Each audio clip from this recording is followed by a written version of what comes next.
Pam Bondi's words slice through the air like a blade polished in arrogance. Her tone carries that familiar chill, the practiced authority of someone who's always been handed the microphone. She leans forward, eyes narrowing, her smile thin as glass. "You people always make it about race," she says, each word sharpened for the cameras. For a heartbeat, the studio hums with the sound of lighting rigs and silent judgment. Then Jasmine Crockett exhales, steady and deliberate, as if summoning every lesson earned in harder rooms. When she speaks, her voice doesn't rise, it grounds. "Pam," she says, almost gently, "maybe it's about truth, and who's afraid to face it?" The air changes. Even the host blinks, caught between shock and reverence. Someone shifts in their seat. Phones light up like sparks, clips already uploading, hearts already racing. Across living rooms and timelines, audiences lean closer, caught between disbelief and awe. There's no shouting now, just that silence, that charged electric quiet that always follows when power realizes it's been seen. And as Bondi's smile begins to falter, something unspoken trembles in the room. But what came next would flip that smug grin into stunned disbelief. 2. Hours before the broadcast began, the city pulsed with the tension of another divided week. Headlines screamed of outrage. Talk shows turned disagreement into sport. America had grown addicted to noise, to the clash of personalities more than the pursuit of truth. Tonight's program was supposed to be another round in that endless spectacle, a panel about civility and politics, the kind of topic that sounds safe until the cameras roll and tempers ignite. Pam Bondi entered with the confidence of someone who believed she knew the script, the establishment's voice, steady and unchallenged. Jasmine Crockett walked in representing something far larger than herself, the quiet insistence that voices like hers could no longer be spoken over. The audience watching from home didn't yet know they were about to witness a turning point. They saw two women, one polished, one passionate, framed under studio lights that seemed to hum with destiny. Yet beneath the polite introductions, something deeper simmered. Years of silencing, coded dismissals, and the fatigue of fighting to be heard in spaces built to ignore. This wasn't about a single exchange. It was about who gets to define truth on national television. It was about respect in real time. And as the conversation drifted toward identity and integrity, you could feel the air tighten, like the nation itself was holding its breath, waiting to see who would blink first. Few realized this exchange would become the moment everyone replayed for days. Pam Bondi had built a career on the poise of certainty. To her followers, she was the polished defender of law and order, the woman who could glide through chaos without a strand of hair out of place. Years in power had given her a practiced calm, the kind that could turn any question into an opportunity to lecture. She'd sparred with governors, pundits, and protesters, always maintaining that smile that said, "I'm winning, and I know it." For many viewers, she represented the establishment's last line of defense, a voice that spoke with authority, even when the truth wavered beneath it. Her rise through the political spotlight was paved with high-profile cases and televised moments that rewarded confidence over compassion. Bondi learned early that dominance sells, that certainty, even when hollow, commands applause. She became fluent in the language of tone, condescension masked as calm, dismissal dressed as decorum.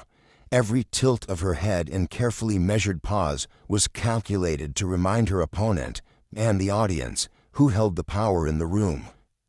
Yet beneath that veneer of composure lived a quiet fragility, the unspoken fear of being challenged by someone she couldn't easily patronize. Power had insulated her, dulled her empathy, and turned self-assurance into arrogance. What she mistook for professionalism was often a shield against discomfort, especially when that discomfort came from people she'd been taught to underestimate. That night, Bondi carried herself with the same expectation that had carried her for years. She would speak, others would nod, and her authority would remain unshaken. The smirk, The polished cadence, the air of practiced superiority, it all told the same story. She believed she controlled the narrative. But across from her sat someone who refused to bow, someone who'd learned the language of survival long before the cameras rolled. Before Jasmine Crockett ever stood beneath studio lights, she stood on courthouse steps, clutching case files slick with rain. She had learned the language of power the hard way, not from podiums, but from the people whose stories were too easily ignored. Born in a neighborhood where silence meant survival, she grew up watching how truth was twisted when spoken by the wrong kind of mouth. And so she learned to sharpen hers, not to shout, but to speak in ways that couldn't be dismissed. In law school, when others underestimated her, she answered with results. Nights bled into mornings under the glow of library lamps, her notebooks filled not with privilege, but persistence. Every slight, every condescending glance from classmates who assumed she'd crumble became fuel. The whispers, too loud, too blunt, too different, hardened into resolve. She didn't fit the mold, she broke it. Her rise wasn't powered by money or legacy, but by people who saw themselves in her. The single mother fighting eviction, the worker cheated out of wages, the teenager told to stay quiet. In courtrooms and community halls, she faced the same tone that Bondi later wieled, that polished superiority disguised as civility. And every time she learned that composure was not submission, it was control. When cameras began to find her, she carried that same energy, the unteachable calm that comes from knowing you've survived worse storms than criticism. Behind her calm eyes were memories of canvassing and downpours, of shaking hands with skeptics who doubted her, of wondering if the fight was worth it, and always deciding it was. Jasmine Crockett wasn't just prepared for confrontation, she was forged by it. Her truth had been tested, her voice trained by necessity. So when Bondi leaned in with that dismissive smirk, Crockett didn't flinch. She had seen worse. And this time, the world was watching. The discussion, at first, had the rhythm of every political panel before it. Predictable volleys, polite smiles stretched too thin. But when the topic turned to accountability, Pam Bondi seized control of the microphone with the reflex of someone allergic to being challenged. Her voice sharpened, filling every inch of the broadcast space. With all due respect, she said, leaning in, some people need to learn how our system actually works before criticizing it. A faint crackle ran through the mics, static or tension made audible. The host hesitated, glancing toward Jasmine Crockett, who sat perfectly still, her pen poised above an untouched notepad. Bondi kept talking, her tone swelling into explanation after explanation, each more condescending than the last. Her hands carved the air as if authority could be sculpted mid-sentence. Crockett didn't interrupt. She waited, listened. The silence between Bondi's sentences became its own kind of power, and then, softly, she began to speak. Not in rebuttal, but in precision. You said accountability, she started, her voice level. But who exactly gets held accountable, and who gets to redefine what that means? Bondi blinked, caught mid-performance. The question hung like smoke, impossible to grab, impossible to ignore. Crockett continued, her tone unwavering. Each question cut a little deeper, stripping Bondi's talking points of their polish. When the law bends for some and breaks others, whose justice are we really defending? The host leaned back. The studio air thickened. Online, the live chat flooded with reactions. She's cooking. Wait for it. This is history in motion. Bondi's interruptions grew shorter, her confidence splintering.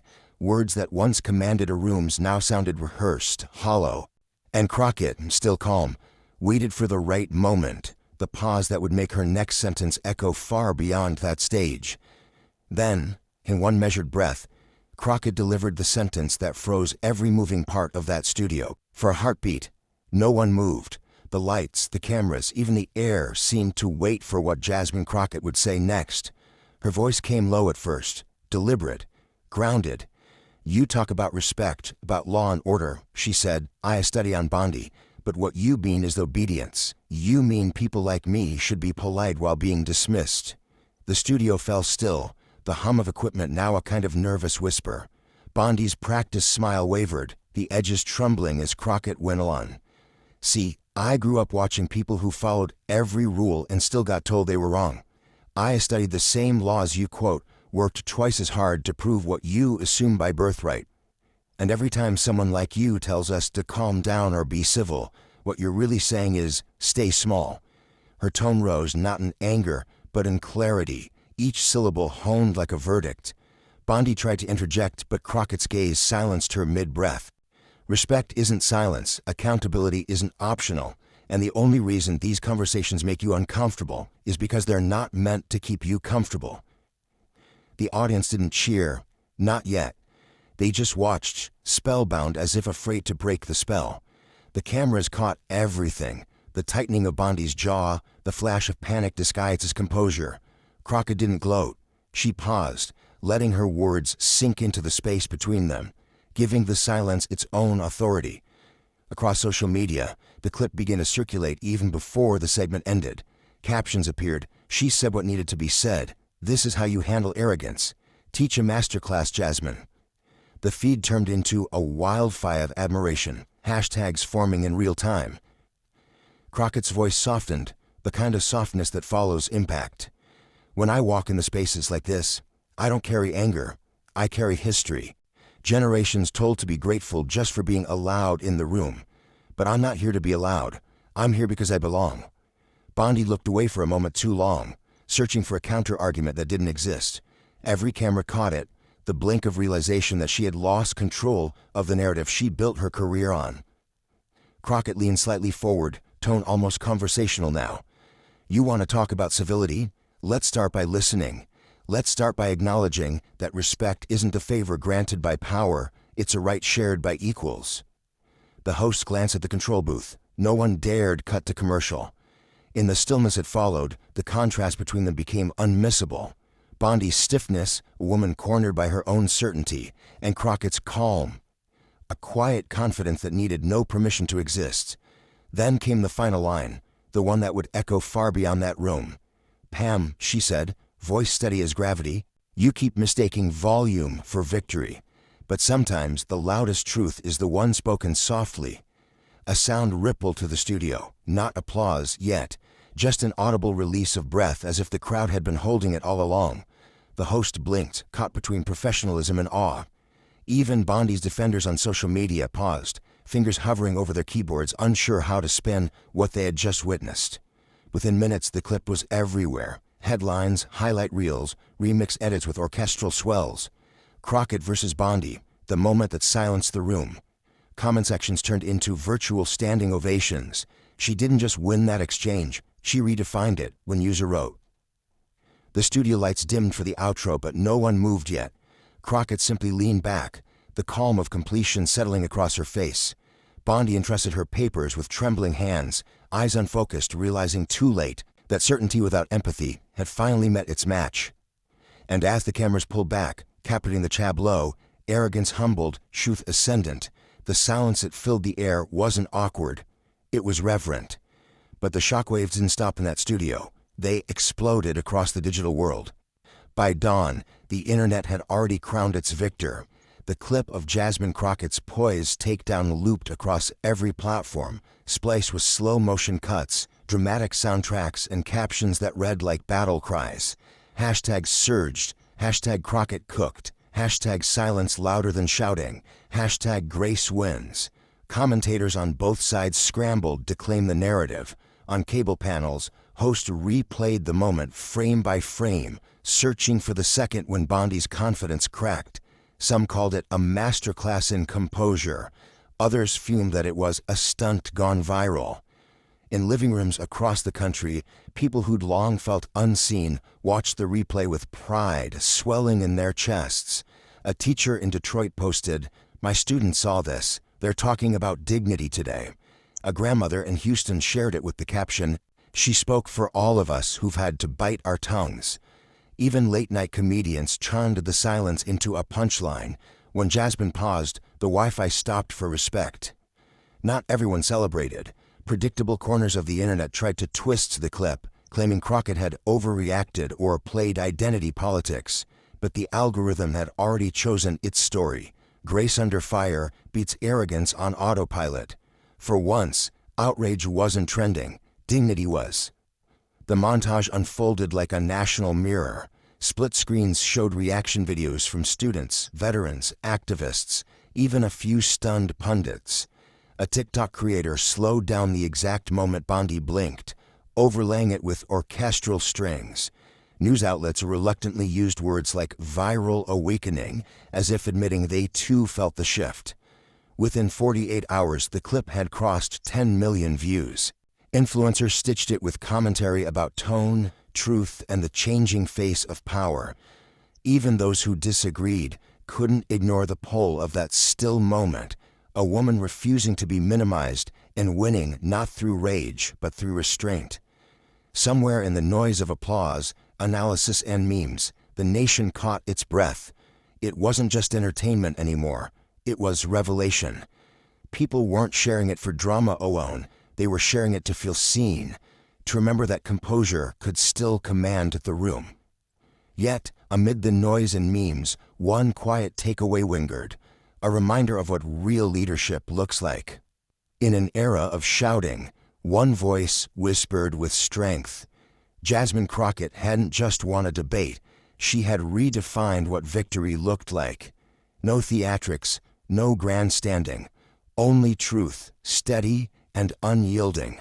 Her restraint became her weapon, her composure the proof that courage doesn't always need to roar. For a moment, America remembered that dignity can still disarm arrogance more effectively than fury ever could. The power of that exchange wasn't in humiliation, but revelation. Crockett showed that it's possible to confront disrespect without becoming it, to stand firm without shouting back. She didn't just answer Bondi, she answered every person who's ever been told to know their place. Every calm breath she took echoed across generations of those who had swallowed their words to survive. That night, her silence spoke for them all. The lesson wasn't political, it was profoundly human. When truth wears patience instead of anger, it leaves no room for denial. When grace replaces ego, even power must listen.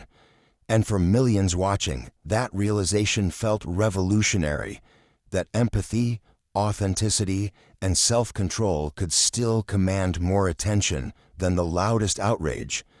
Crockett's moment became more than a viral clip.